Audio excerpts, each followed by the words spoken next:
주시옵시고 다시 한번 주님의 성전을 불러주시니 감사합니다. 그리고 저희들을 다시 군사를 세우시고 아버지 하나님 저희들을 교육시켜 주시니 감사합니다. 아버지 하나님 오늘 저희 이 교육을 통해서 저희가 주님의 직분자로 거듭나는 시간이 될 수 있도록 인도하여 주시옵소서. 모든 걸 아버지께 의탁드립니다. 날 구원하신 예수 그리스도 받들어 간절히 기도하옵나이다. 아멘. 한 주간 잘 지내셨지요? 찬양으로 주님 앞에 나가도록 하겠습니다.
우리 목소리 높여서 찬양하겠습니다.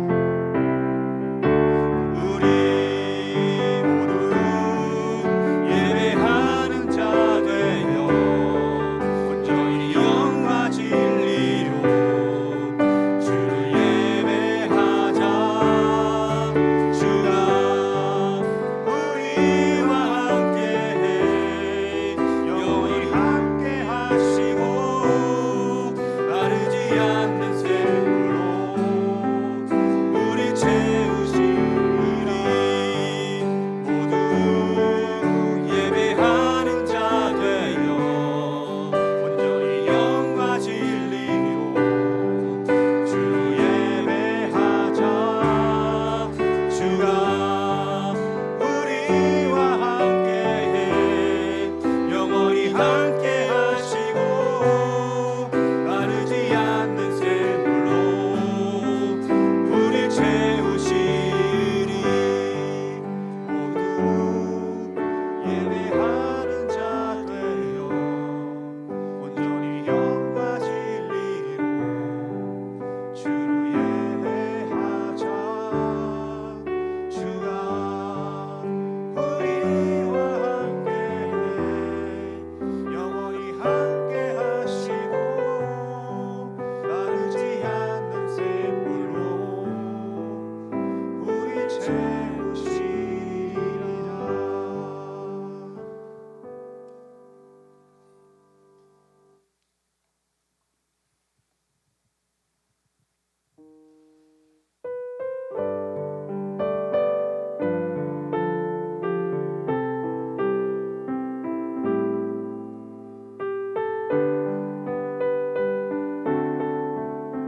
마지막으로 고백하겠습니다. 평화 평화로다.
오늘도 찬양을 준비해 주신 안수집사 연합 찬양대 큰 박수 부탁드리겠습니다. 감사합니다.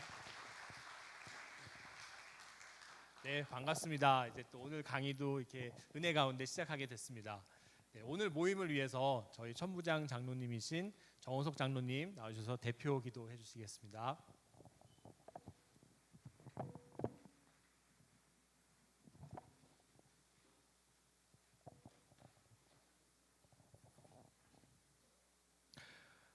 감사로 제사를 드린 자가 나를 영화롭게 하나니 그 행위를 옳게 하는 자에게 내가 하나님의 구원을 보이리라. 아멘. 거룩하신 하나님 아버지, 오늘도 거룩한 주일을 주시고 하나님 앞에 나와 예배하게 하신 은혜를 감사드립니다. 오늘은 추수감사주일로 하나님께 감사의 마음을 올려드리게 하시니 참으로 감사를 드립니다. 나를 향하신 하나님의 뜻이 범사에 감사하는 것이라 하셨고, 감사로 제사를 드린 자가 하나님을 영화롭게 한다고 하셨으니 우리의 마음이, 우리의 삶이 하나님의 선하신 인도하심을 인정하며 주님께 드리는 감사로 충만한 삶이 되게 하옵소서. 저희를 하나님의 자녀로 불러주시고 특별히 거룩한 빛 광성교회 항존 직분으로 불러주셔서 감사를 드립니다. 지금까지 또한 섬긴 사관학교의 모든 과정을 잘 받게 하신 은혜를 감사드립니다. 우리의 몸은 하나님께서 예수님의 핏값으로 사신 하나님의 것이며 거룩하신 하나님께서 거하시는 성전이오니 우리가 살아가는 매일의 생활이 우리의 몸을 하나님께 거룩한 산 제물로 드리는 신령과 진정의 예배가 되게 하시며 하나님께만 영광을 돌리게 하옵소서. 나를 따라오너라 말씀하신 사랑의 예수님을 따라 뜨거운 사랑으로 섬기게 하옵소서. 섬김의 왕으로 오신 예수님의 아름다운 형상을 닮아가게 하옵소서. 순종함으로 하나님의 뜻을 온전히 이루어가는 그리스도의 군사로 저희를 세워주시옵소서. 오늘은 한종진 장로님을 통해 크리스천 코칭에 대해 듣게 하시니 감사를 드립니다. 이 시간 한종진 장로님 주님의 스피커로 사용하여 주옵소서. 우리는 하나님의 대화법을 알게 하시고 지혜로운 대화와 소통에 능한 자가 되게 하옵소서. 그리스도의 몸인 교회 공동체를 아름답게 세워가는 우리 되도록 인도하여 주옵소서. 모든 것을 주님께 의뢰하며 우리를 십자가의 사랑으로 사랑하신 예수님의 이름으로 기도드립니다. 아멘.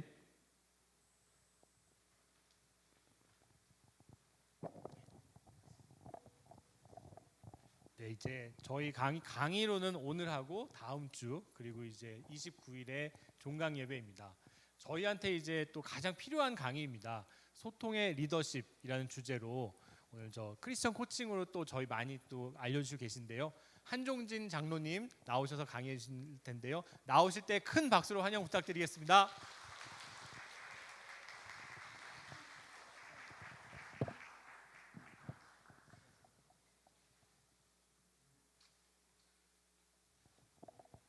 반갑습니다.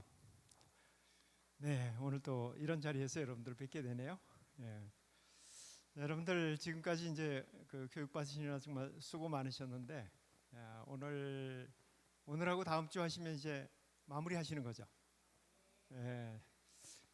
제가 후반부에 와가지고 여러분들한테 필요한 이야기로 이게 이제 어떻게 인식하게 될지 하는 거 이제 여러분들께서 판단하실 텐데 사실 앞쪽에서 이걸 하는 걸로 처음에는 얘기를 했던 것 같아요. 그런데 또 교회에서는 아주 중요한 게 많아가지고 그래서 앞쪽을 차지하지는 못한 것 같습니다만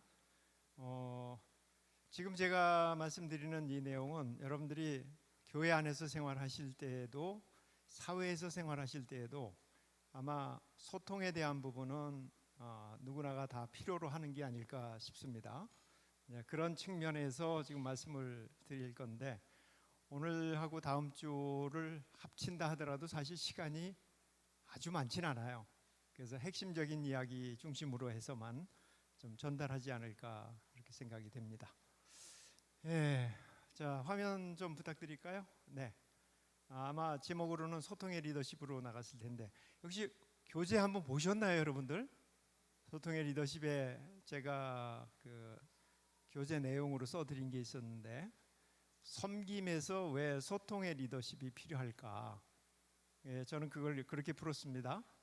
우리 교회의 3대 목표 얘기할 때 제일 먼저가 뭐였었죠? 제일 앞에 섬기는 교회죠. 우리는 섬기는 교회이기 때문에 과연 섬김이라고 하는 게 뭘까라고 하는 부분을 제 나름대로 풀어봤거든요.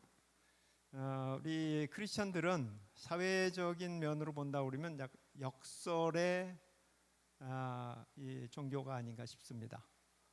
그래서 섬김도 마찬가지로 역설의 원리가 같이 들어간 거라고 저는 생각을 하고 그렇게 풀었거든요.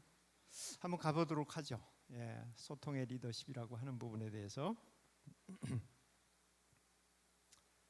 자, 여러분들 지금 오늘 컨디션들은 어떠세요? 너무 서먹서먹한가요? 자, 우리 소통이라고 하면 옆 사람하고 통하는 거잖아요. 그렇죠? 함께 통하는 게 돼야 되는데 전부 물론 방향은 저를 보고 계신 건 맞아요. 그런데 한번 이렇게 한번 해볼까요? 옆 사람을 보시면서 잘 아는 시죠? 한번 오래 한번 쳐다보세요.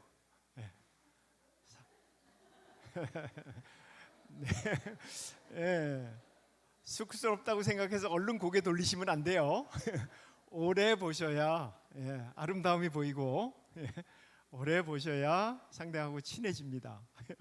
방금 전에 웃음이 나왔는데 왜 웃음이 끊어졌을까요? 시선을 돌려서 그래요. 다시 한번 상대를 쳐다보세요. 오랫동안 한번 쳐다보세요. 계속 쳐다보면서 함께 웃을 수 있을 때 이게 진정한 면에서 소통이에요. 우리는 너무 바쁘다는 것 때문에 사실 너무 그냥 스치고 사는 게 아닌가 싶습니다. 심지어는 사랑하는 가족마저도 가족을 정말 하루에 눈 맞춤하는 시간이 몇 분 정도 되세요? 한번 여쭤보고 싶어요. 한번 생각해 보세요. 가족 간에도 서로 눈 맞춤하는 시간이 적습니다. 그러면서 사랑한다고 퀘스천 마크 한번 붙여볼게요.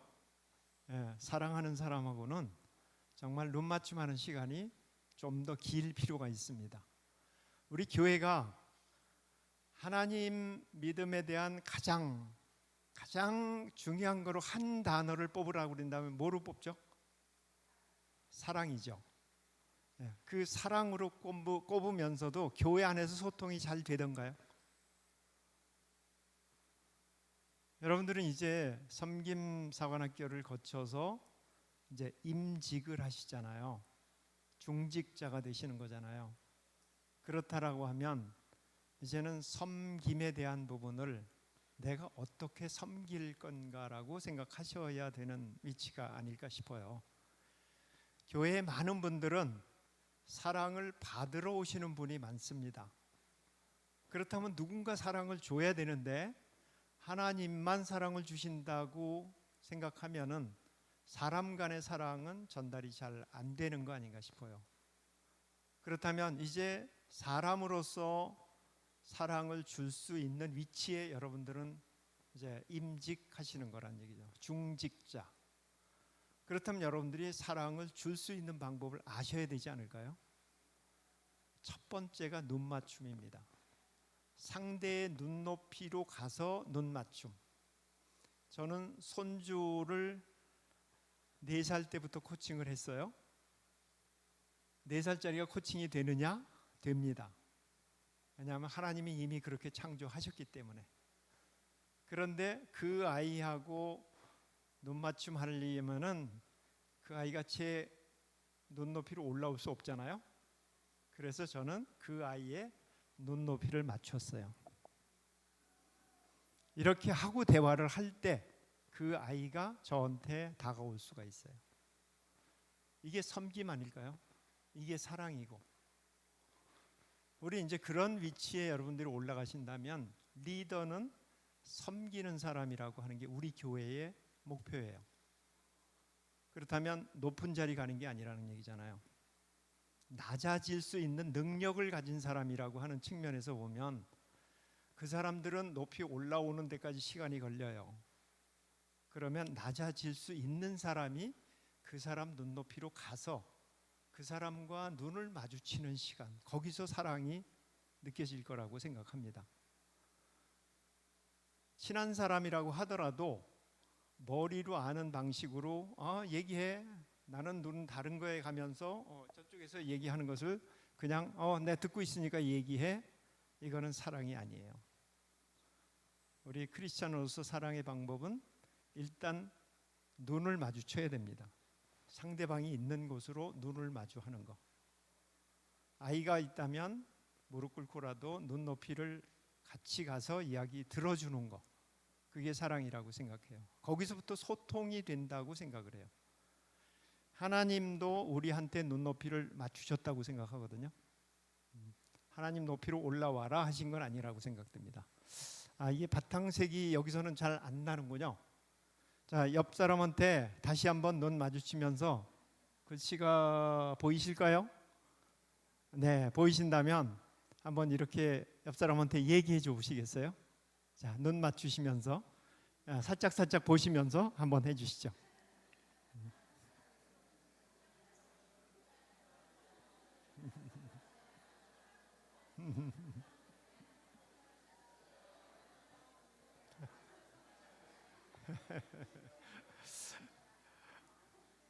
네, 여러분들 정말 행복해 보이세요. 제가 보더라도. 옆 사람도 행복해 보이시죠? 이게 진정한 면에서 우리 소통이 아닐까 싶어요. 언제 어느 자리에서든 우리가 만나는 우리 성도님들한테 그런 모습을 보여주시는 우리 섬기미들이 되시면 좋겠다라는 생각을 가지고 이렇게 한번 펴봤고요. 짧은 동영상 한번 보시겠어요? 잠깐, 이게 혹시 음성이 안 나오나요? 아주 짧은 거예요. 1분도 안 되는 겁니다. 여기에도 소통이라고 하는 그 내용이 들어가 있으면서 앞에 부분과 뒤에 부분의 차이가 있어요. 그게 무슨 차이인가라고 하는 걸 한번 좀 느껴보시면 좋겠습니다. 혹시 안 됩니까? 소리가 안 되는군요. 소리 공유가. 안 되면 그냥 가죠. 영상으로만 보셔도 뭐 내용은 파악하실 만한 건데 익히 우리한테 익숙한 부분이 있기 때문에 한 번만 더 여쭤볼게요. 좀 기다릴까요? 그냥 갈까요? 안 됩니까? 알겠습니다. 자, 가보겠습니다. 우리나라 유소년들이고요.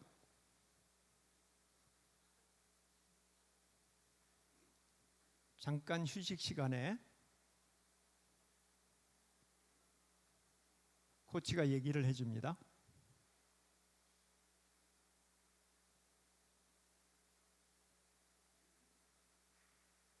네, 이거는 영국 팀이에요.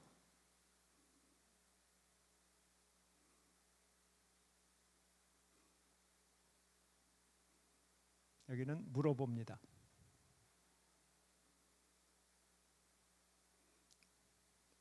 아이들이 대답을 하죠. 자, 그럼 나가서 뛰어봐라. 자, 아주 짧은 겁니다. 자, 이 둘의 차이가 뭘까 하는 걸 한번 생각해 보시겠어요? 우리는 알려줍니다. 지시하는 방식으로 가죠. 저들은 물어봅니다. 골을 넣으려면 어디로 가야 돼? 빈 공간으로 가야 됩니다. 어디가 빈 공간? 옆쪽에. 그러면 그 다음에 어떻게 해줘야 돼? 저쪽으로 패스해 줘야 된다. 알았어, 이제 나가서 뛰어봐. 어느 쪽이 이길지는 저도 잘 몰라요. 그러나 소통 방식은 완전히 다르다는 것에 대해서 우리가 주목할 필요가 있습니다. 우리는 어른이 되어서 지금 이 대화법이라는 걸 배우지만 자네들은 어린아이 때부터 저런 대화법으로 성장한 사람들이에요. 소통 방식이 완전히 다르다는 얘기죠. 안다는 사람이 얘기하는 것은 과거를 가지고 이렇게 해라고 하는 미래를 얘기하고 있습니다. 똑같은 미래가 올까요, 안 올까요? 그건 알 수 없습니다. 그런데 과거의 것을 가지고 지시를 하고 있어요. 아이들의 생각을 묻지 않습니다. 그렇지만 영국 사람들은 아이들이, 현장에서 뛰고 있는 아이들이 지금부터 어떻게 하기를 원하는지를 물어보고 그러면 이렇게 해 하는 것만 알려줘요. 대화법이 완전히 다르다고 하는 얘기는 뭐냐? 상대를 존중해 주느냐, 상대한테 알려주는 방식으로 지시를 하느냐에 대한 부분이에요. 우리 교회에서는 어떤 방식을 쓸까요? 지시하는 방식일까요? 상대한테 물어보는 방식을 많이 쓸까요? 예, 물론 어느 쪽이 지금 많다고는 얘기 못합니다. 그러나 바람직한 거는 상대방한테 물어봐주는 그런 대화법이 훨씬 더 좋지 않을까라는 생각을 하면서 한번 좀 말씀을 나눠볼게요. 네, 저는 지금 현재는 코치로서 활동을 하고 있습니다. 저는 엔지니어 출신입니다. 엔지니어로 34년을 근무했고 이제 퇴직하면서부터 코칭을 해가지고 지금 14년 정도 됐습니다. 그래서 코칭 강의를 여러 개를 할 수 있는 중에 교회에서는 크리스찬 코칭이라고 하는 것을 가지고 지금 6년째 교육을 하고 있습니다. 그래서 전문 코치들이 지금 우리 교회만도 10명 이상 나왔고요. 11명.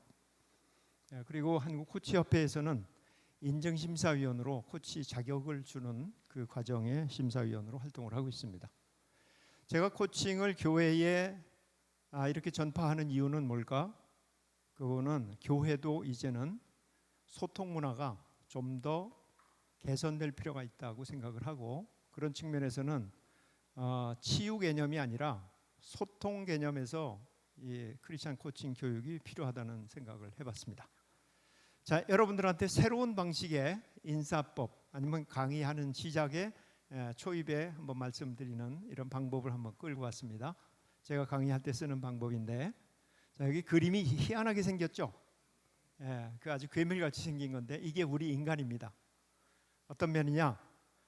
신체의 어떤 부위를 사용할 때 우리 두뇌가 가장 많이 깨어나는가 하는 것을 외과 의사가 전부 해부를 해가지고 신경망을 전부 연결해서 해보니까 손을 쓰는 것이 가장 두뇌가 잘 깨어난다고 하는 겁니다. 캐나다 의사가 연구해가지고 뽑아놓은 건데, 자 이게 여기가 이게 깨지는군요. 이 화면이 이게 사이즈가 안 맞아서 그런가? 혹시 이거 조정이 될까요? 아마 규격이 다른 거로 지금 파워포인트가 뜬 것 같으네요. 잠깐 그렇게 하시고 이거 진행을 하겠습니다. 자, 누군가 이제 출발 신호 준비하게 되면 오케이 하고서 손을 이렇게 엄지검지를 하면서 이렇게 하면 이게 오케이가 되죠. 양손을 다 같이 드는 겁니다. 양손을 다. 그래서 이게 오케이 하면서 여러분들이 손을 띄우는 거예요. 그 다음에 이제 숫자를 치는데 시작하게 되면 손을 쫙 펴면서 5, 엄지 접으면서 4, 3, 2, 1. 그 다음에는 짝짝짝 우리 섬김 좋아 하고서 이제 팔을 쭉 뻗으시는 거예요. 자, 한번 연습 삼아 해보겠습니다. 자, 출발 신호 준비. 오케이. 시작. 5, 4, 3, 2, 1. 짝짝짝 섬김 좋아. 팔 쭉 뻗으세요. 기지개 한번 쫙 기세요. 그냥 몸이 개운할 정도로. 자, 다시 한번 이제 이게 왜 그러냐? 자, 5, 4, 3, 2, 1로 내려가는 거는 우리 두뇌는 1, 2, 3, 4, 5로 가는 것에 대해서는 두뇌는 움직이지 않습니다. 커지기 때문에 불안함이 없어요.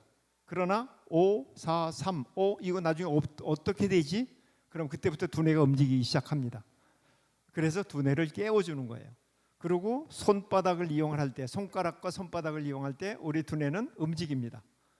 그래서 뇌를 각성시켜주는 방식이 이 방식이에요. 자, 다시 한번 출발 신호 준비. 오케이. 시작. 5, 4, 3, 2, 1. 짝짝짝 섬김 좋아. 감사합니다. 여러분들 두뇌가 이제 다 깨어났어요. 이제 새로 아침에 일어난 것 같은 그런 두뇌를 가지고 다음 강의를 가보도록 하겠습니다. 자, 먼저 내가 생각하는 대화법이라고 하는 걸 처음에 그 질문지를 좀 넣어달라고 그래가지고 거기에 넣었었어요. 혹시 생각해 보셨나요? 내가 생각하는 건강한 대화법. 어떤 대화법을 알고 계세요? 예, 마이크가 없어서 여러분들 말씀하는 게 이제 저한테까지는 전달이 안 되는군요. 예, 다 생각하신 거라고 생각하고요. 그리고 한번 가보겠습니다. 자, 그런 면에서 본다고 하면은 내가 하고 싶은 대로 말하는 것이 건강한 대화법은 아니죠. 예, 이건 지금 세상에서 많이 하고 있고 우리도 때로는 저런 방식의 대화를 많이 하기도 했어요. 그러나 진정으로 이제 건강한 대화법이라는 걸 배운다면 이제는 조금 바꿔야 되지 않는가 싶습니다. 어떻게? 예, 상대방이 들을 수 있도록 말하는 것. 그러니까 상대방이 들었는지 안 들었는지를 명확하게 확인하는 방법과 함께 상대방이 듣고자 하는 말을 할 때 상대방은 듣게 돼 있어요. 그렇지 않을 때 내가 하고 싶은 말을 그냥 한다고 그러면 상대는 그 말을 들을 때 굉장히 거북할 수도 있다는 거죠.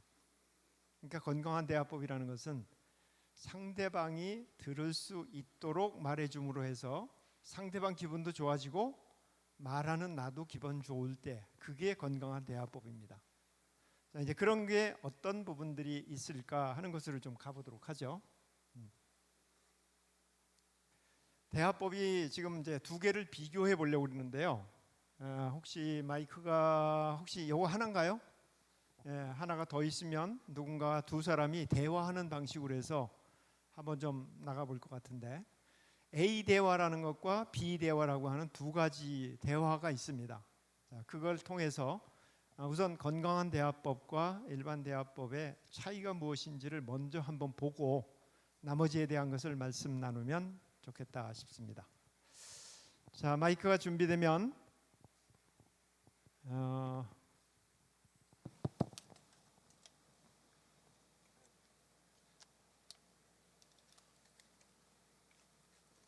글씨 보이시나요? 그러면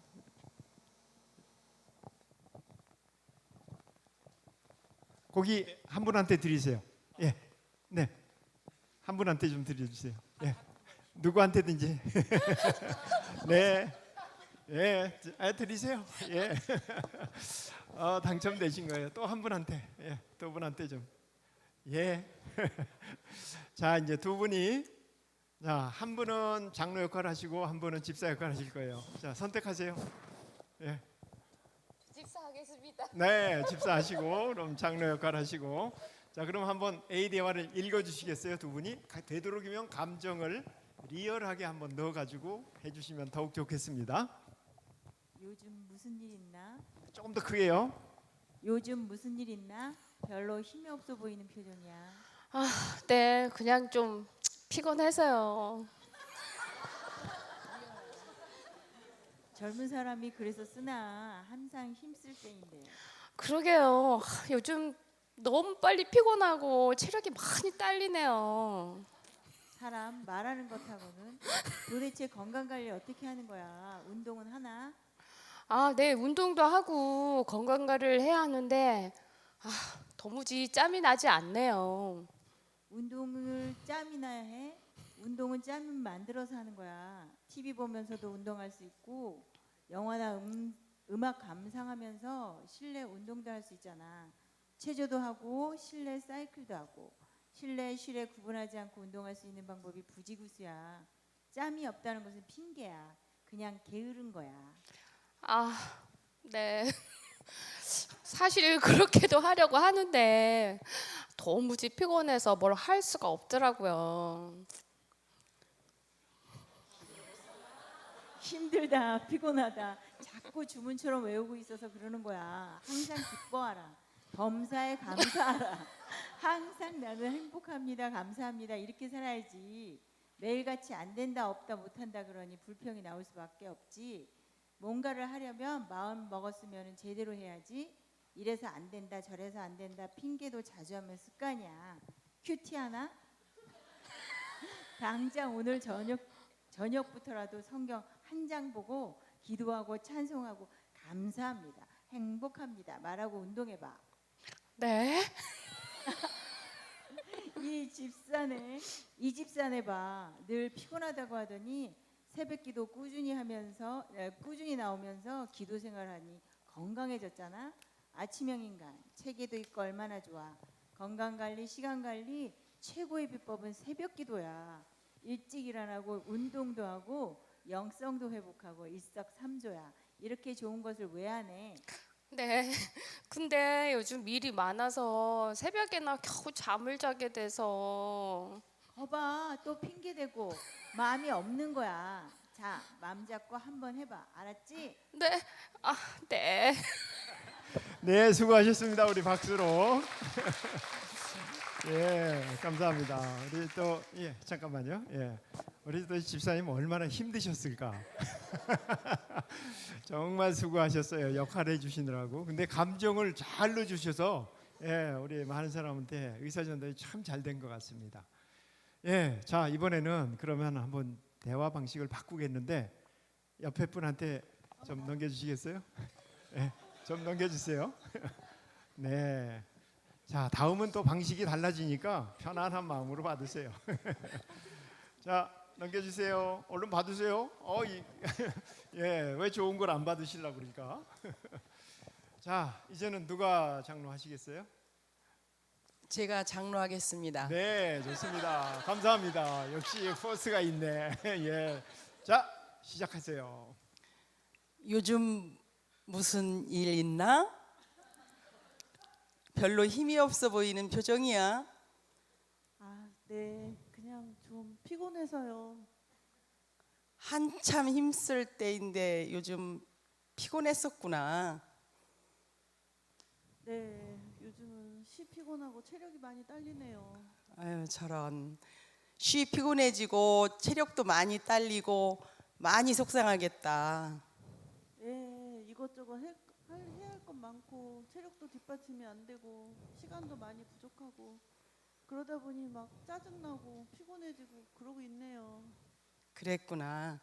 듣는 내가 다 안타까운데 본인은 얼마나 힘들었을까 싶네. 이것저것 생각은 많이 해보는데 도무지 피곤해서 마음이 안 생기더라고요. 그랬었군.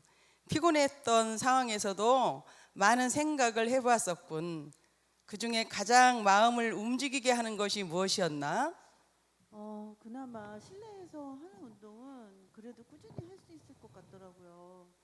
실내 사이클에 요즘은 스피닝이라는 운동 기법이 있어서 재밌게 운동도 하고 스트레스도 풀리고 그런 게 있더라고요. 처음 듣는 이야기인데? 재밌는 건가 봐. 표정이 달라졌어. 또 무엇이 있을까?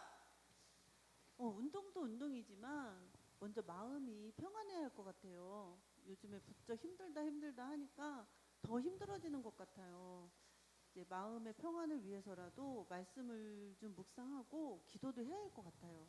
몸만 생각했었는데 마음에서 힘이 나온다는 것을 새롭게 알게 됐어요. 그렇게까지 생각하고 있었군.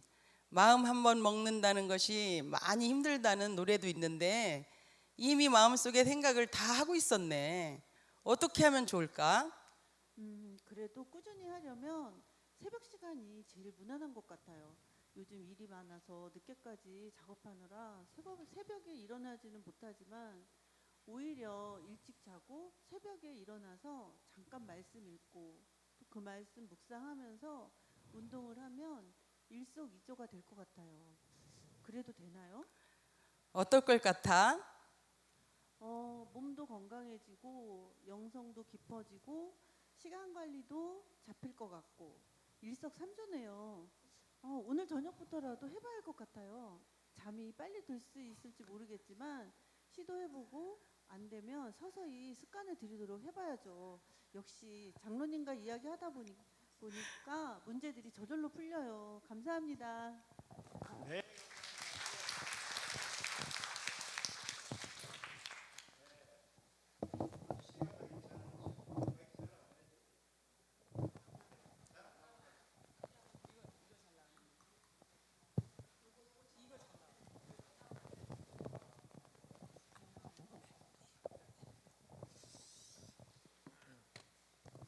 네, 두 분 역시 또 수고 많으셨습니다.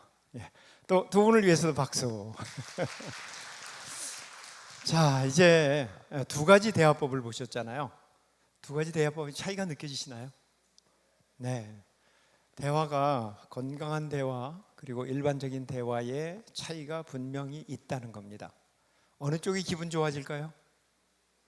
당연히 비대화법이죠. 이런 비대화법 같은 게 들어가는 내용이 코칭이라고 하는 걸 통해서 표현할 수 있는 겁니다. 코칭은 단지 스킬이 아니고 코칭이라는 걸 통해서 상대가 존중받는다는 느낌이 들고 상대가 미처 생각하지 못했던 자신의 능력까지도 끌어낼 수 있도록 하는 대화법이에요. 그래서 그거를 교회에서는 하나님의 대화법이라고 해서 지금 크리스찬 코칭으로 교육을 하고 있고 지금도 사실은 교육 중에 있다가 제가 여기 왔어요. 현재 28명이 지금 교육을 받고 있는 중인데 실습으로 돌려놓고 지금 여기 왔습니다. 자, 이 차이가 있다고 하는 것에 대해서 우리가 안다면 우리는 어느 쪽을 배워야 할 건가 하는 거죠. 그리고 이 중에 리더로서 임직을 받으신다면 여러분들은 어떤 대화법을 쓰실 건지 여러분의 선택이 필요합니다. 이 두 대화의 차이점이 뭐냐 하는 것을 한번 생각해 볼 필요가 있는 거죠.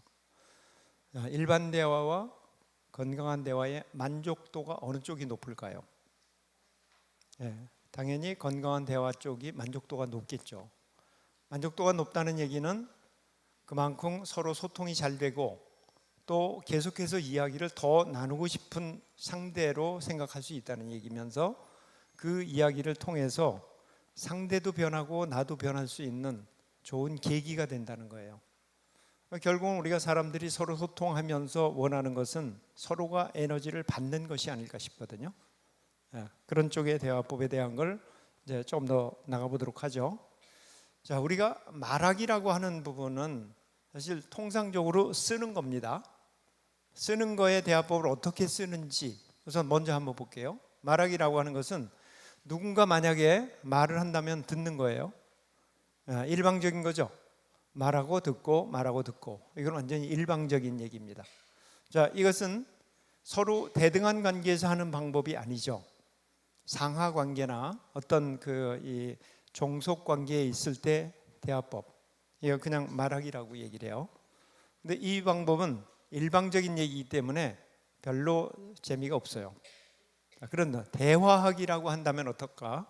대화하기라고 한다면 최소한도 말한 것을 듣고 또 상대방이 말한 것도 듣고 양쪽이 왔다 갔다 하는 방법을 얘기를 하겠죠? 양쪽이 왔다 갔다. 그리고 경우에 따라서는 질문을 하고 그 질문에 대해서 답도 하고 서로 묻고 답할 수 있는 이런 관계. 이게 이제 대화라고 얘기를 할 수 있죠. 자, 그러면 이런 대화를 하기는 하는데 조금 전에 건강한 대화법 얘기를 하면서 그 차이가 뭘까 하는 거죠. 일반 대화와 건강한 대화라고 하는 것의 차이를 뒀다고 그랬잖아요. 자, 그렇다면 이걸 이렇게 볼 수가 있을 것 같아요. 일반 대화와 코칭 대화라고 하는 둘로 나눠 가지고 한번 보겠습니다. 자, 일반 대화는 이렇게 볼 수가 있겠죠. 질문하면 그것에 대해서 답을 하고 듣고 또 다음번에 질문하면 또 역시 답을 하고 듣고 이런 방식으로 대화하는 것. 그런데 코칭 대화는 이것을 같은 맥락으로 한다고 그러더라도 이 사이에 뭔가 차이가 있습니다. 우선 질문을 하면 여기 하나가 시간을 좀 끄는 게 하나가 들어갔죠. 생각을 하고 답을 해요. 그럼 듣는 사람은 그냥 듣는 게 아니라 그 말한 것을 경청이라고 하는 것을 들어요. 그 다음에 반응이라고 하는 걸 해줍니다. 그러니까 왼쪽과 오른쪽의 차이를 느끼실 수 있을 것 같아요. 질문하면 생각을 하고 답을 하면 그걸 잘 들어서 거기에 따라서 반응을 해주는 것. 이럴 때 저 답하는 사람은 자기 얘기를 정말 잘 듣고 있구나라고 하는 것에 대한 감사와 더불어 그것을 통해서 새로운 생각을 계속해서 해나갈 수 있게 되는 거예요. 우리가 여기서 생각한다고 하는 거 일반적인 대화에서도 생각하지 않느냐? 맞습니다. 생각은 합니다. 그런데 어떤 차이가 있을까요? 일반적인 대화는 소위 말하면 그 얼음이 물에 뜬다고 할 때 빙산이라고도 얘기를 하죠. 물 밑에 잠긴 것이 훨씬 많아요. 그럼 물 위에 뜬 것은 굉장히 작은 양이 뜹니다. 뭐 혹자는 12분의 1이라고도 하고 10분의 1이라고도 하고 그렇게 얘기를 하는데 그러면 그 작은 양 떠 있는 것이 우리의 의식 세계에서의 얘기입니다. 일반 대화는 의식에 있는 것을 주고받는 대화를 합니다. 그러니까 1시간, 2시간 소위 말하면 수다를 떨고도 집에 가서 또 통화하는 게, 그런데 속은 안 풀려요. 예, 문제 해결은 잘 안 됩니다. 그냥 한풀이 같은 그런 대화를 하죠. 그런데 여기서 오른쪽은 보세요. 질문을 하면 답을 하는데 의식에 있는 것을 답할 수 있는 질문을 하지 않아요. 그러니까 이게 무슨 질문이지? 의식에서 찾아보는데 없습니다. 그러면 무의식으로 들어가야 돼요. 무의식에서 내 창고에 뭐가 있지 하는 걸 찾는데 시간이 걸리는 게 생각입니다. 그게 진짜로 생각이에요. 그 다음에 답을 하는 것. 그 답 속에는 의식에 있던 것을 꺼낸 게 아니라 무의식에 있는 걸 꺼냈잖아요. 그렇다면 그것을 잘 들으면 그 사람이 어떤 것을 잘하고 무엇을 원하는지, 그 사람이 나름대로 가지고 있는 가치가 무엇인지에 대한 부분이 판단이 됩니다. 아, 당신은 이런 것을 참 잘하시는 분이군요. 이게 반응이거든요. 그 반응을 들었을 때 상대방은 나를 알아주는 사람이라고 하는 게 돼요. 아직까지 누구하고 얘기해도 나를 알아주는 사람이 별로 없었는데 저렇게 생각하고 답한 것을 잘 알아주는 그 사람한테는 자기 마음을 다 털어놓으려고 하는 게 인지상정입니다. 이게 코칭 대화법이에요.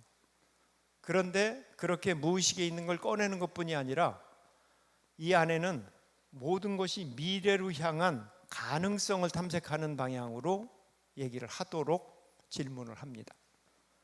그러니까 가능성이라는 건 과거 속에는 없어요. 내가 과거에 어떻게 했지 하는 것을 아무리 생각해도 거기에는 가능성이 있는 건 아니에요. 그런데 코칭 질문은 모든 것이 미래를 향해서 답을 하도록 질문을 합니다. 가능성은 미래에 있거든요. 그러니까 미래는 우리 입장에서 본다 그러면 무한한 가능성이에요. 우리 교회에서 이렇게 뭘 하다 보면 뭔가 잘못됐다고 생각할 땐 회개하라고 그러죠. 회개는 가다가 돌아서는 거예요. 방향을 바꾸는 겁니다. 바꿨으면 그 다음에 어떻게 해야 되죠? 그 다음 얘기해 주던가요? 회개하라까지만 나가죠. 회개했으면 가야 될 거 아니에요. 어떻게 가야 됩니까? 과거는 지나갔으니 보라 새 것이 되었도다. 새로운 피조물로서 가라는 얘기예요. 그러려면 미래 가능성에 대한 걸 가지고 생각하고 갈 수 있도록 도와줘야 되잖아요. 크리스천 코칭에서는 그 부분을 가지고 얘기를 합니다. 우리 인간 누구나가 다 잠재의식을 가지고 있음에도 불구하고 일반 대화에서는 잠재의식을 깨우는 얘기들을 별로 많이 하지 않아요. 과거 얘기를 훨씬 더 많이 합니다. 과거는 바꿀 수 없는 것이에요. 그러나 우리가 바꿀 수 있는 건 현재로부터 주어진 미래의 시간에 대해서는 얼마든지 바꿀 수 있거든요. 무슨 생각을 하느냐에 따라서.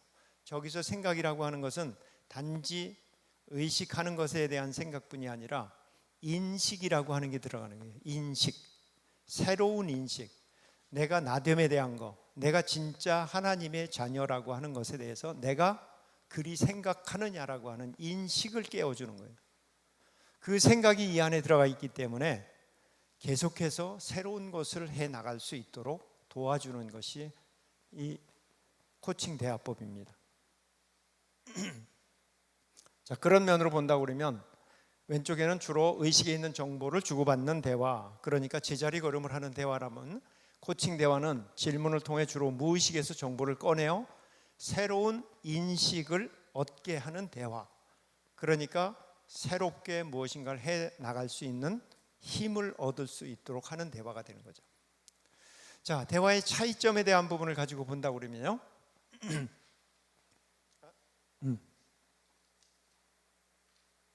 다시요. 죄송합니다. 이게 한번 다시 나왔네. 예. 자, 경청이라고 하는 걸 이렇게 표현을 합니다. 많은 사람들이 들을 귀를 찾고 있지만 그리스도인에게는 얻지 못한다. 여기서는 조금 단정적으로 표현한 점이 없진 않아요. 그러나 우리가 새겨 들어야 될 부분이 바로 저거예요. 그리스도인들은 들어야 할 때 말하기 때문이다. 경청이라고 하는 건 지금 그 사람이 얘기하는 것에서 그 사람의 마음을 지금 표현하고 있거든요. 근데 그 마음을 알아주기 전에 먼저 말을 해버린다는 거죠. 마음을 알아주는 게 먼저거든요. 그래 놓고 그래서 어떻게 하고 싶은데라고 물어봐 주는 게 훨씬 더 상대를 에너지를 높게 만들어 주는데, 그게 아니라 듣고서는 자기가 판단해서 상대한테 말을 한다는 거죠. 그러니까 경청이 제대로 이루어지지 않는다는 것을 얘기하는 거죠. 경청의 진정한 의미에 대해서 충분히 이해하지 못하고 있는 그런 부분이 우리는 들을 귀를 가지고 있지 않다라고 하는 얘기로 조금 강하게 표현한 거예요.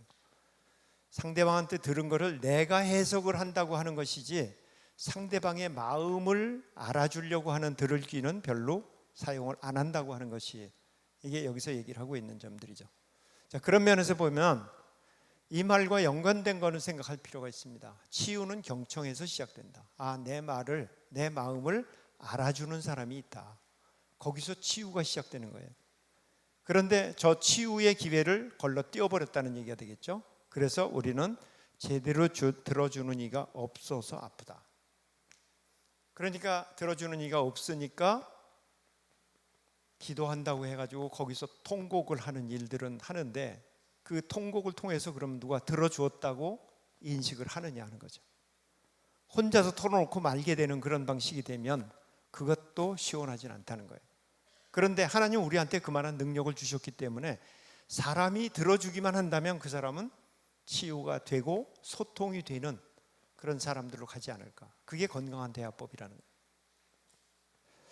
자, 그런 면에서 이제 듣는 마음을 가진 사람은 하나님과 자기 내면의 소리에 또 다른 이들의 귀 기울일 줄 안다라고 하는 것이 경청과 연관된 측면의 이야기고요. 자, 이런 면에서 경청에 대한 부분은 이렇게 표현해 볼 수 있습니다. 우리는 많은 사람들이 저 선택적 경청을 합니다. 선택적 경청, 내가 듣고 싶은 것만 듣는 거죠. 상대방의 진정한 마음을 듣는 게 아니라 내가 듣고 싶은 것만 듣는 그 경우가 참 많은 거예요. 그러면서 저기 상대방한테는 피상적 경청을 하는 거죠. 실질적 경청이 아니라 피상적 경청을 한다고 그렇게 생각되게 되고, 저 위쪽으로 가서는 왜곡하는 면, 고객이 정말 이야기하는 것에 대해서 진정성 있게 듣기보다는 자기가 해석을 했기 때문에 말하는 사람의 생각을 그대로 받아들이지 않는, 이게 이제 잘못된 경청이죠. 그래서 오른쪽 위에 보게 되면 적극적 경청이라고 하는 것을 할 줄 알아야 상대방 마음을 알아들을 수 있고, 그 알아들은 것을 통해서 상대방이 변화 성장할 수 있게 해주는데, 우리 리더들이 이제 저런 단계로 가야 되지 않느냐 하는 거예요. 우리 섬김사관학교를 나오신 분들은 리더로서 이제 교회에서 중직자 역할을 하시기 때문에 누군가의 이야기를 귀담아 들어주고 그 사람의 마음을 알아주고 거기에 그 사람의 어떤 처지에 대한 부분을 인정해 줄 아는 그런 적극적 경청이라고 하는 단계를 이제 조금 알 필요가 있지 않을까. 그리고 실제 삶 속에서 저것을 사용하는 것이 필요하지 않을까라고 하는 거죠. 예, 그런 면에서 말씀에도 있죠. 하나님의 말씀을 듣고 지키는 자가 복이 있느니라. 저기도 하나님의 말씀도 듣고라고 해놨죠. 자, 나중에 이제 듣고라고 하는 부분에 대해서 조금 더 말씀을 드리겠습니다만은, 듣는 게 먼저예요. 듣는 게 먼저. 말하는 것보다 듣는 게 먼저거든요. 얼마나 잘 들었느냐가 중요하다는 거죠. 좋은 땅에 있다는 것은 착하고 좋은 마음으로 말씀을 듣고 지키어 인내로 결신하는 자니라.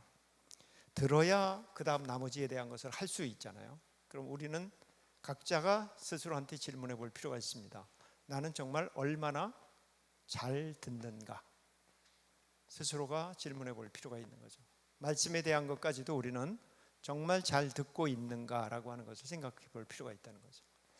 자, 이거를 저는 이런 표현으로 한번 해봤습니다. 십자가에 대한 부분을, 특히 코로나가 있는 단계에서 이 점을 좀 생각을 하게 됐어요.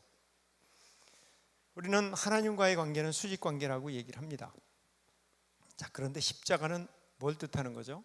여기에 횡적 관계가 필요하다는 얘기예요. 그래야 진정한 십자가가 되죠. 근데 십자가를 앞면에서 볼 때는 이렇게 되는 것 같아요. 그런데 시대가 코로나라고 하는 거로 이런 관계에 대한 부분에 변화가 조금 생겼죠. 옆에서 본다고 하면 정말 저 종축에 완전히 밀착되어 있는 횡축이 저렇게 붙어 있는가? 저거는 정말 십자가의 본래의 모습 그대로겠죠. 그런데 코로나라고 하는 것 때문에 저기서 조금 빠져나오게 됐습니다. 사람들이 서로 만나지 못하는 그런 단계가 되었죠. 그렇게 되다 보니까 저게 바로 옆에라도 잘 붙어 있으면 다행인데, 코로나라고 하는 것은 저것이 떨어지는 단계로 가는 데 중요한 역할을 했어요. 그러다 보니까 종축에 붙어 있지 못한 저 횡축은 그대로 떨어져 버리는 현상들이 발생을 했습니다. 지금은 이제 바뀐 건 맞아요. 그러나 예전의 모습은 아니라는 거죠. 예전의 모습이 아니라고 하는 부분에 대한 건 뒤에 가서 이제 여기에 대한 부분을 다시 한번 말씀을 드릴 건데, 그러면 과연 어떤 정도로 회복이 됐는가? 그럼 어떤 상태로 우리는 코이노니아에 좀 더 밸런스를 맞춰서 십자가가 온전한 십자가를 이루도록 지금 되어 있는가라고 하는 측면에 보면, 사실 아직도 종축은 우리 교회에서 예배 드리는 것 말고도 유튜브를 통해 가지고 우리나라 모든 목사님들의 설교를 들을 수가 있어요. 종축은 강화가 됐습니다. 그러나 횡축은 옛날보다 많이 약해졌어요. 다시 만난 교인들마저도 옛날같이 그렇게 서로 코이노니아를 잘 하지 않습니다. 근데 거기에 대화법마저도 이걸 받쳐주지 못하고 있어요. 그러니까 지금이야말로 진정으로 상대방의 이야기를 잘 들을 줄 아는 경청 능력이 발휘되는 소통 방식이 절실한 때가 아닌가라는 생각을 한번 해보게 됩니다. 자, 이제 우리 그냥 자신에 대한 걸 가지고 이 앞에 있는 얘기하고 조금 띄워놓고 이제 새로 시작하는 관점에서 이렇게 한번 보죠. 우리는 무엇을 보는가? 각자 자신의 모습을 한번 보도록 하죠. 여러분들 굉장히 많이 다루었던 동전, 지금은 그래도 옛날만치 많이 다니진 않죠. 카드가 많으니까. 그렇지만 그래도 100원짜리 주변에서 많이 보실 거예요. 자, 100원짜리 동전의 모습을 앞뒷면을 한번 여러분들 어디에다 그리든지 한번 그려보세요. 네. 100원짜리 동전 앞뒷면을 한번 그려보세요. 100원짜리 동전이 어떻게 생겼어요? 아직 본 적이 없어요 하는 사람 한 분도 안 계시겠죠? 네, 굉장히 많이 보셨을 거예요. 근데 그림 한번 그려보세요.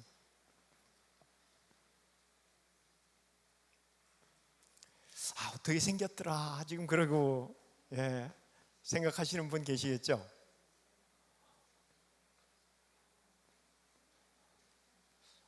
일단 그냥 그려보시고, 그리고 옆 사람하고 한번 조금 이따가 비교해 볼 거예요.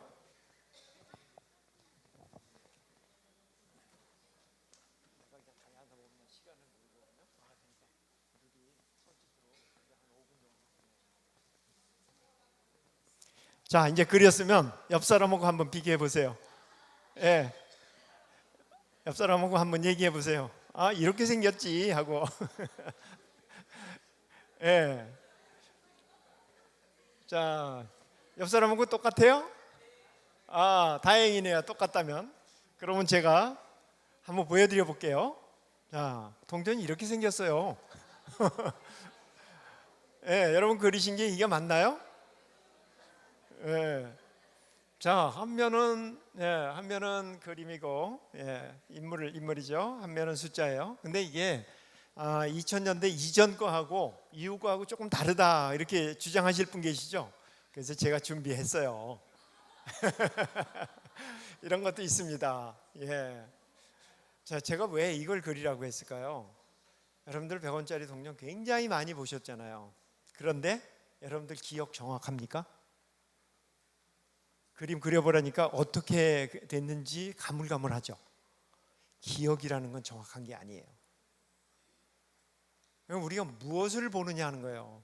우리 눈을 가지고 많은 걸 보는데 무엇을 보느냐.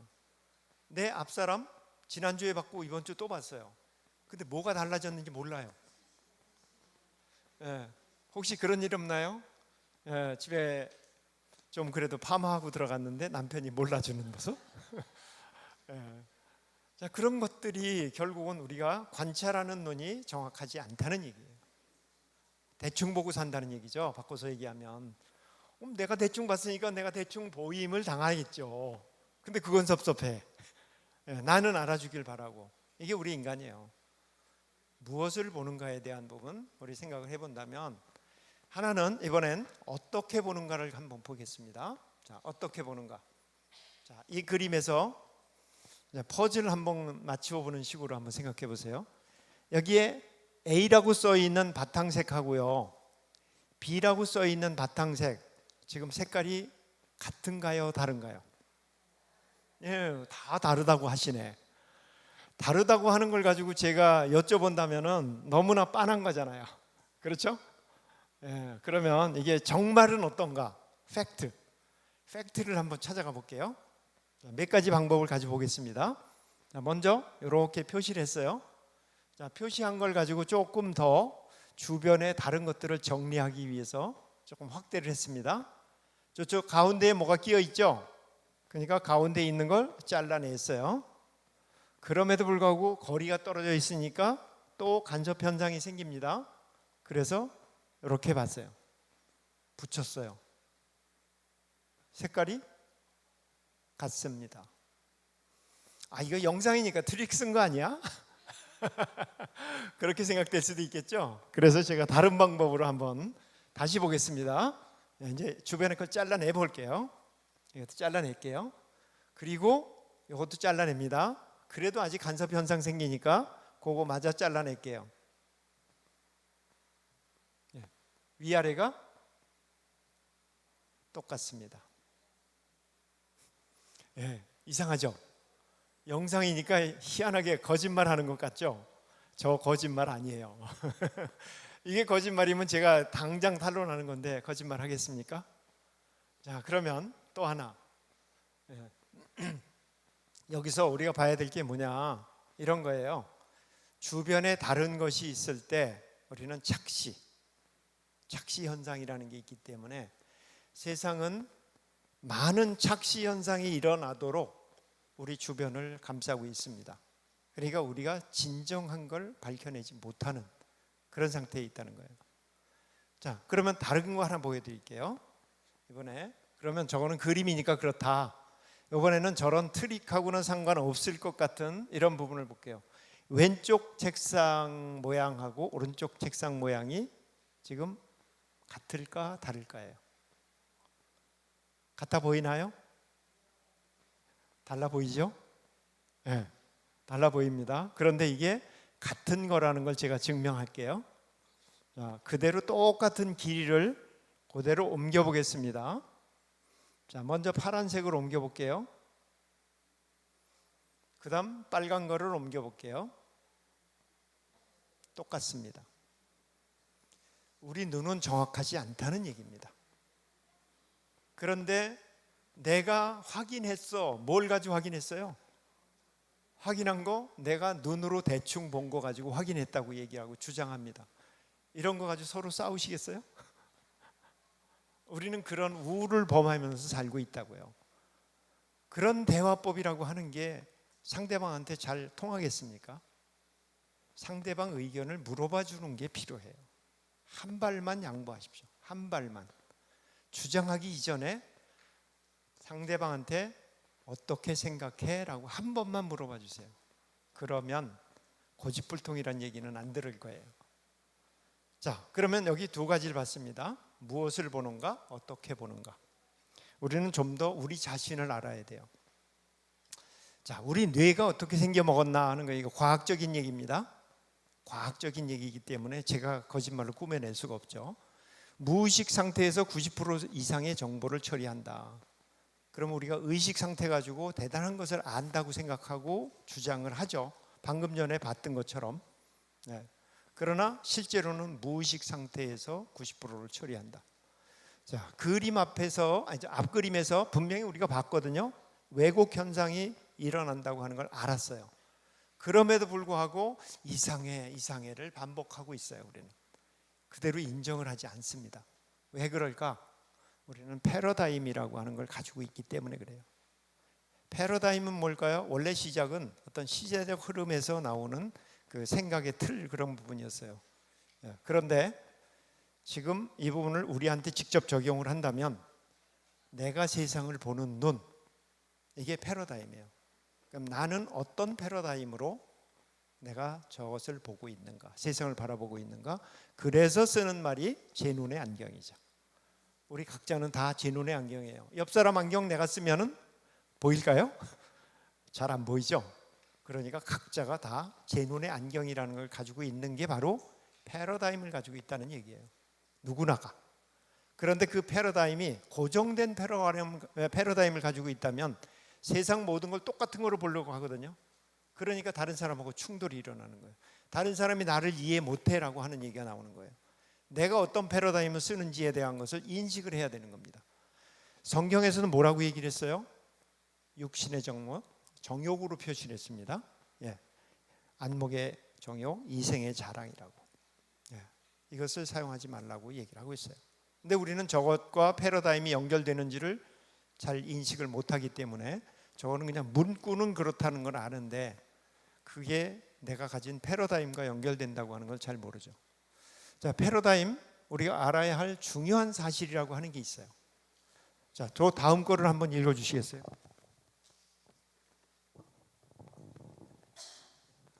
우리가 알아야 할 중요한 사실 중에 하나는 우리가 세상에 있는 그대로를 보지 못한다는 것이다. 우리는 우리가 보고 싶은 것을 보고 우리가 듣고 싶은 것만 듣고 있었다. 탈무드. 네, 감사합니다. 읽으셨는데 인정하세요? 그러세요? 네, 감사합니다. 저 밑에 부분을 인정하느냐 못하느냐에 따라서 우리는 소위 말하면 고집불통 아니면 융통성 있는 사람, 그렇게 되는 겁니다. 저 밑에 있는 얘기가 중요해요. 우리가 보고 싶은 것을 보고 듣고 싶은 것만 듣고 있었다. 어디에 나온 얘기입니까? 탈무드에 나온 얘기예요. 인간 대부분이 다 그렇다는 걸 얘기를 하는 겁니다. 제가 하는 얘기가 아니고요. 그렇다면 그것을 내가 우선 인정을 해야 돼요. 나는 그런 사람이구나. 그렇다면 상대방도 그럴 수 있구나라고 이해해 주는 게 필요하다는 거죠. 자, 세상에서 가장 어려운 숨은 고름은 무엇일까요? 사람이에요. 사람은 생각을 가지고 있기 때문에 다른 생명은 생각이라는 게 없잖아요. 근데 사람은 생각이라는 걸 가지고 있기 때문에 사람이에요. 근데 그 사람 중에서 누구?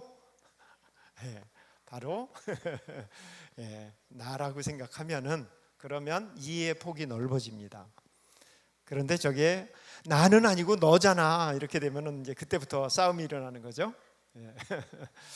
자, 근데 이 부분이 과학적인 근거가 있다고 하는 것을 먼저 이해를 할 필요가 있어요. 우리 인간의 그러면 얘기하죠. 5만 가지 잡생각이라고. 우리 순간적으로 우리한테 들어오는 정보가 5만 단어에 해당되는 정보가 들어옵니다. 1초에. 그런데 우리는 의식하지 못해요. 그럼 얼만큼까지 인식하느냐? 저기 3-4개 단어 정도만 인식하고 생활하고 있습니다. 우리 뇌는 우리 몸 전체 에너지의 20%를 써요. 그러니까 저 뇌가 계속적으로 돌아가면 우리는 살기 힘들어요. 그러니까 뇌는 꼭 필요한 때만 쓰는 거예요. 그래서 아까 5, 4, 3, 2, 1 돌아갔죠. 1, 2, 3, 4, 5 나가면은 뇌는 움직이지 않아요. 안전하기 때문에. 안전한 데까지 내가 에너지를 쓰면서 그렇게 에너지를 낭비할 수가 없다. 나는 생명을 지켜야 된다. 이게 뇌거든요. 그렇다면 여기서도 마찬가지. 뇌는 그것을 위해서 5만 가지 정보 들어오는 것 중에 나한테 필요하다고 생각하는 거, 내가 듣고 싶은 것만 듣고 보고 싶은 것만 보는데 쓰는 것만 서너 단어 정도밖에 인식을 안 한다는 거죠. 모든 사람이 똑같아요. 자, 그렇다면 상대방이 제대로 인식 못했다. 왜 못 듣느냐고 야단 쳐야 돼요? 말아야 돼요? 이제 그러지 말아야 된다는 얘기예요. 인간 자체가 그렇구나라고 하는 걸로 그냥 받아들일 수 있어야 그게 서로가 인간다운 얘기가 되는 거예요. 자, 그러면 여기 보세요. 나머지는 다 어디로 갔을까? 여기 보면 인간 능력의 한계라고 화살표 표시해서 생략하거나 왜곡하거나 일반화해서 그냥 받아들인다는 얘기예요. 그러니까 여러분들이 100원짜리 동전에 대한 걸 그림을 그리지 못하는 거예요. 그 부분은 기억이라는 것은 흐릿한 겁니다. 정확한 게 아니에요. 그걸 확인하는 방법을 거치지 않고는 흐릿한 겁니다. 자, 그렇다면 그런 가운데서도 하나님이 직접 일하시는 것보다도 사람을 통해서 일하시죠. 자, 그럼 사람을 통해서 일한다고 하는 이 부분을 우리는 이해를 해야 돼요. 하나님이 내게 직접 하시는 것도 있지만 내가 지금 만나고 있는 이 사람을 통해서 나한테 뭐라고 하시는지를 우리는 들을 줄 알아야 된다는 얘기가 돼요. 그런데 상대방은 믿고 하나님은 나한테 주신다고 이렇게 생각하니까 이게 연결이 안 되죠. 연결이 안 돼요. 하나님이 주시는 걸 직접 주시는 게 아니라 사람을 통해서 내게 주신다. 그럼 그 사람을 알아야 되잖아요. 그럼 그 사람이 내놓는 메시지가 뭔지를 알아야 된다고요. 그래서 사람과 일이라고 하는 부분에 대한 걸 잠시 생각해 볼 필요가 있습니다. 자, 사람은 자유롭고 싶어요. 기본적으로. 그러니까 아담한테도 너 이걸 먹으면 반드시 죽으리라 했는데도 먹잖아요. 자유롭고 싶거든요. 그러면서 다른 사람에게 존중받고 싶은 마음도 있어요. 그런데 다른 사람을 존중하는 거에 대한 부분은 저기 안 들어가 있어요. 그러다 보니까 그게 잘 안 되죠. 근데 일은 뭐예요? 혼자 하게 되면 본인 선택이 가능해요. 그런데 공동체에서 일하는 거는 타인하고 협력이 필요하거든요. 협력을 어떻게 할 거냐 하는 얘기죠. 협력에 대한 부분이 빠져버리면 공동체의 일은 안 되게 돼 있어요. 그러다 보니까 여기서는 사람과 일이라고 하는 것에 대해서 우리가 하나님이 우리에게 주시는 그 부분에 대한 걸 이해를 해야 된단 말이에요. 사람과 사람 사이의 관계가 어떻게 되느냐가 중요하다. 그런데 우리는 이제 그만큼 직분이 올라가면 누군가를 섬김으로 해서 그 사람과 내가 함께 공동체로 세워가야 되는 사람들이란 말이에요. 그렇다면 사람에 대한 이해는 오히려 섬겨야 될 사람이 먼저 이해를 해야 되겠죠. 그래서 이런 얘기를 하게 되는 거고요. 그 측면에서 본다고 하면 하나님과 일에 대한 부분을 한번 잠시 생각을 해보도록 하죠. 하나님은 사람을 사랑하세요. 그러면서 공동체를 인도하십니다.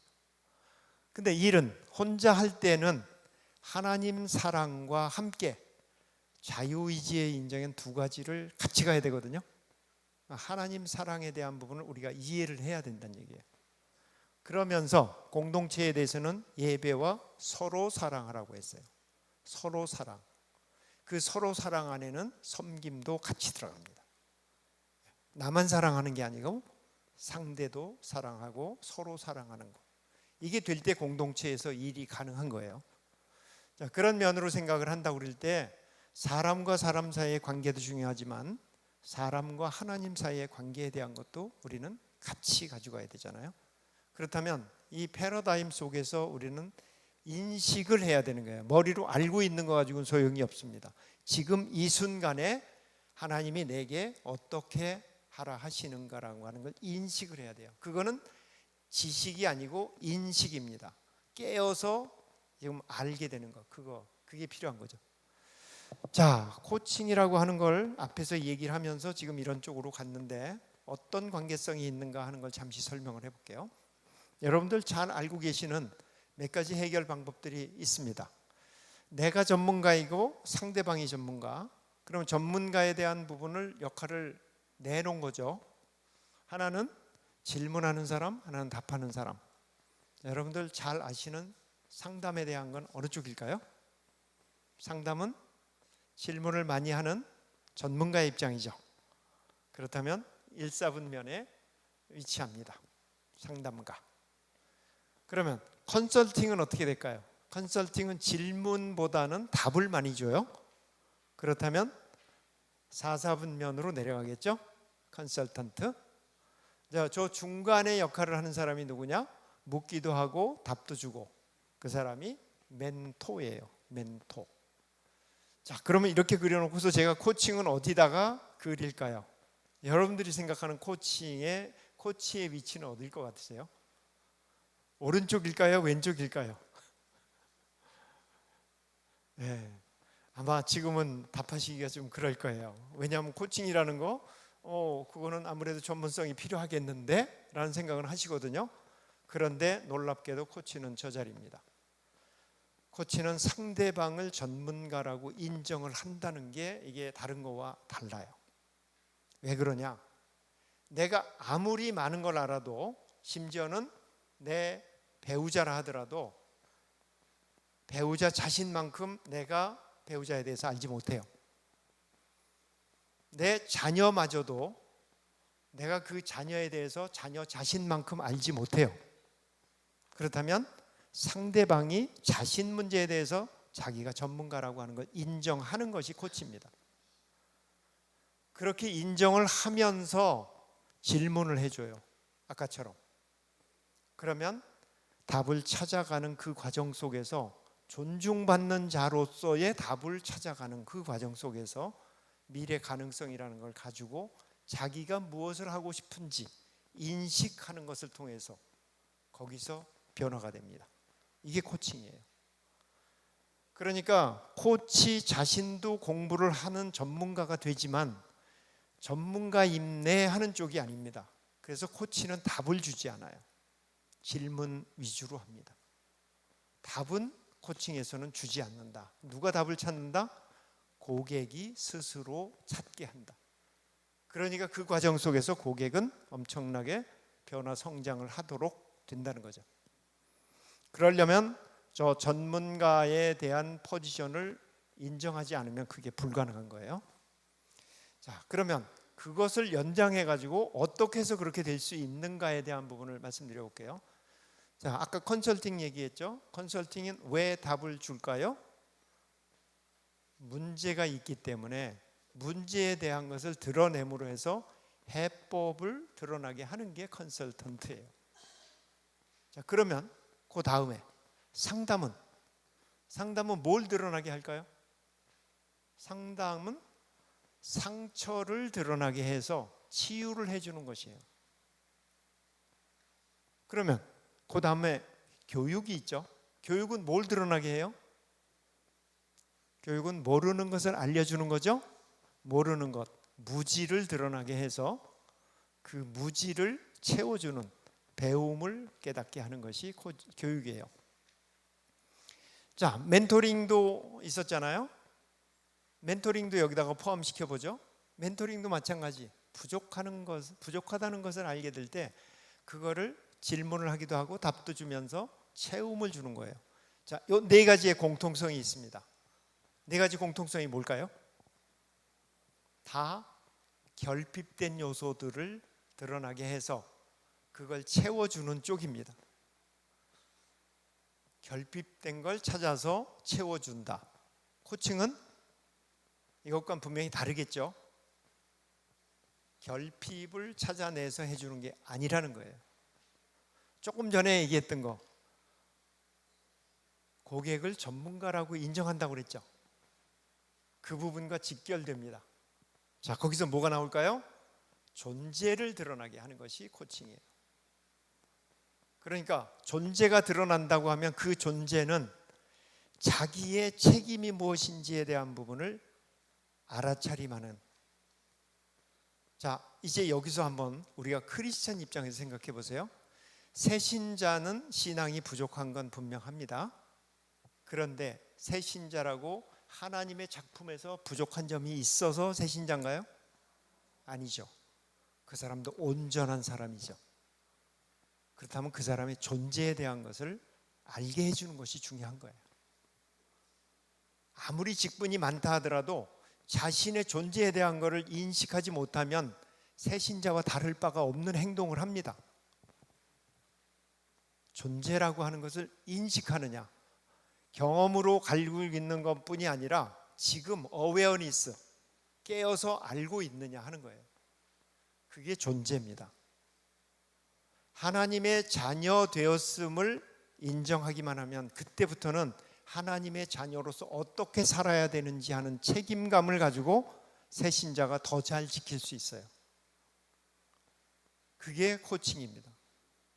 여긴 부족함이 있는 게 아니에요.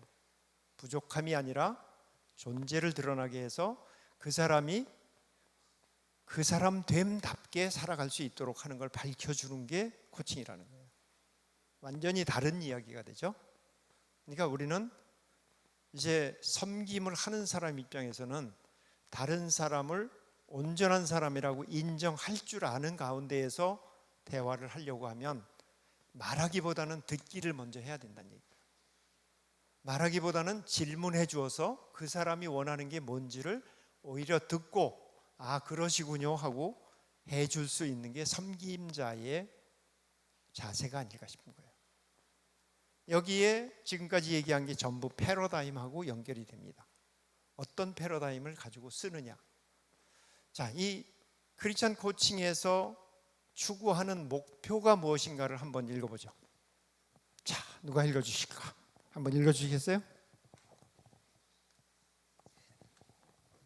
개인과 공동체가 하나님 앞에서 자기의 정체성과 가능성을 알고 부르심에 응답하여 하나님 사랑, 이웃 사랑의 삶에 탁월하도록 섬김에 필요한 소통 역량과 신뢰로운 리더십을 개발한다. 네, 감사합니다. 자, 여기 섬김이라고 제가 바꿨어요. 원래는 코칭에 필요한인데 지금 이제 섬김사가 났기 때문에 섬김으로 바꿨습니다. 자, 제일 윗구절부터 볼까요? 개인과 공동체가 우리 개인과 공동체, 우리 교회라고 하는 공동체 내지는 여러분들이 어느 자리에 가시든 그 작은 소단위 공동체가 다 있겠죠. 그 공동체가 그다음 하나님 앞에서 코람데오 그 밑에 자기의 정체성과 가능성을 알고 자기의 정체성 중에 제일 중요한 부분이 내가 진정으로 하나님의 자녀됨. 그 부분을 머리로 아는 게 아니라 가슴으로 느끼고 손발로 움직일 수 있는 것. 이게 진정한 면에서 정체성이죠. 그렇게 될 때에 부르심에 응답하며 하나님 사랑, 이웃 사랑의 삶에 탁월하도록. 그게 우리가 교회가 추구하는 바 아닌가요? 그리고 임직자들이 가져야 되는 자세. 그 부분에 대한 것을 섬김에 필요한 소통 역량과 신뢰로운 리더십. 저걸 위에서 가지고 계신 분들은 다 리더십니다. 이미 하나님의 자녀됨으로 다 리더예요. 그러니까 그 리더십이라고 하는 부분을 이 대화법에서도 적용할 수 있도록 하자는 게 이 과정입니다.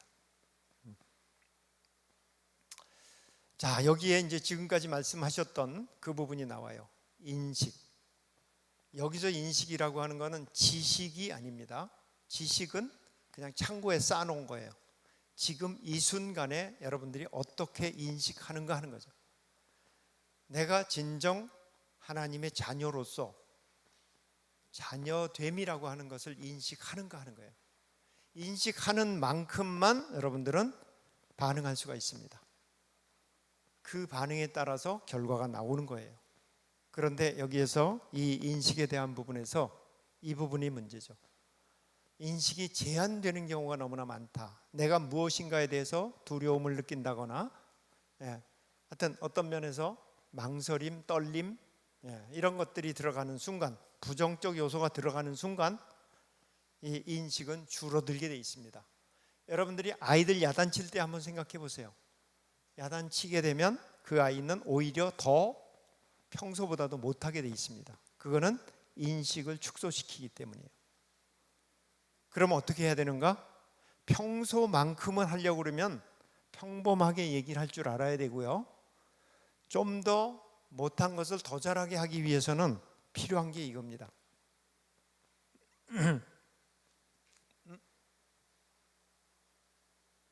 하나는 더 나가야 되는데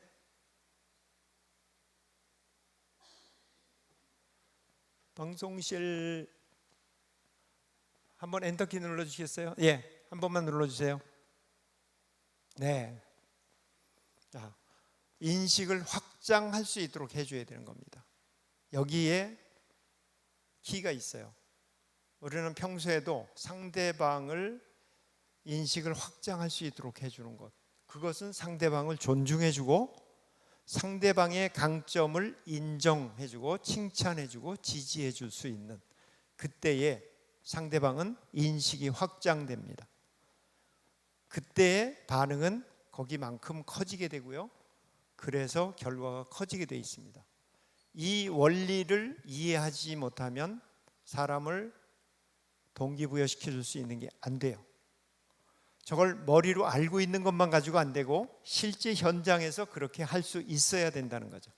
그걸 위해서 코칭 과정에서는 계속해서 같이 좀 더 트레이닝 할 수 있는 그런 시간을 갖게 되는데, 거기서만이 아니라 우리는 평소에 누구한테든지 이걸 쓸 수 있는 거기 때문에 여러분들한테 말씀드리는 거예요. 그래서 우선 오늘은 시간이 보니까 제가 더 이상 쓰면 안 될 것 같아요. 자료는 준비한 게 많은데 다음 시간에 나머지를 가기로 하고요. 오늘 그래도 최소한도 여기까지는 한다고 그러면 정말 인식이 중요하다. 그냥 머리로 알고 있는 게 중요한 게 아니고 인식이 중요하다. 바꿔서 얘기하면 말씀에 있죠. 항상 깨어 있으라. 깨어 있다고 하는 얘기는 내가 지금 무엇을 인식하고 있는가를 나한테 물어볼 수 있을 때, 그게 어디서 나오죠? Who are you? Where are you?라고 하는 두 개의 질문에서 나오는 겁니다. 그 부분에 대해서 항상 인식을 하고 있을 때 내가는 리더가 리더답게 활동할 수 있는 관계가 되지 않을까. 여러분들이 바로 그 주인공이십니다. 네, 감사합니다.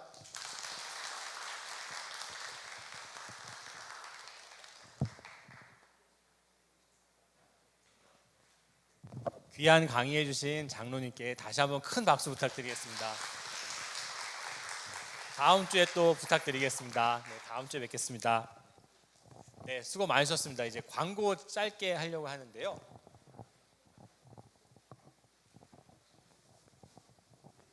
네.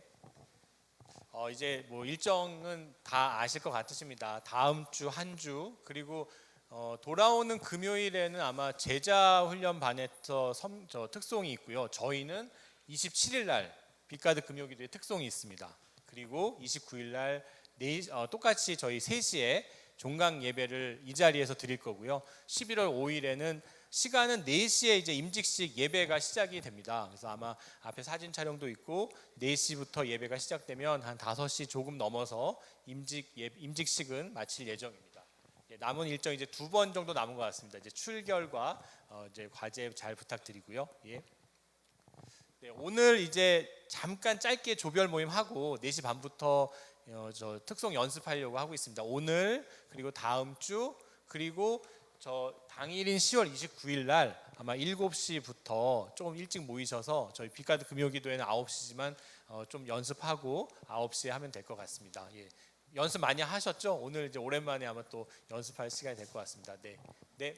혹시 임직 저희 광고는 여기까지이고요. 임직준비위원회 총무님 나오셔서 광고 부탁드리겠습니다. 안녕하십니까. 예, 위원장님이 안 계신 관계로 간단하게 안내 말씀드리겠습니다. 특별한 안내 광고는 따로 없고요. 임직위원회에서 그 위원장님을 비롯해가지고 피택 장로님 그리고 남녀 총무님 그리고 각 조장님들 이렇게 해서 수시로 많은 모임과 안건을 가지고 회의를 진행 중에 있고, 하다못해 이제 그 임직식날 행사를 위해서 꽃다발이라든지 코사지 그리고 장갑 그리고 내빈 그런 손님들에 대한 그 의전 그 행사들에 대해서 여러 가지 준비 중에 있습니다. 아울러서 여러분들 그 기도 릴레이에 참여 잘 적극적으로 해주셔서 감사 말씀드리고, 이제 곧 다음 주면 마지막 모임이 마지막일 것 같습니다. 그래서 마지막에 마무리를 잘 할 수 있도록 한 마음으로 기도에 잘 동참해 주시기를 당부 말씀드리고, 그 이상으로는 특별한 광고는 미디어 팀에서 따로 단톡방을 통해서 공지토록 하겠고, 각 조별로 이렇게 사진 촬영이라든지 진행에 잘 협조해 주시면 되겠습니다. 예, 특별한 거 없고 이상입니다.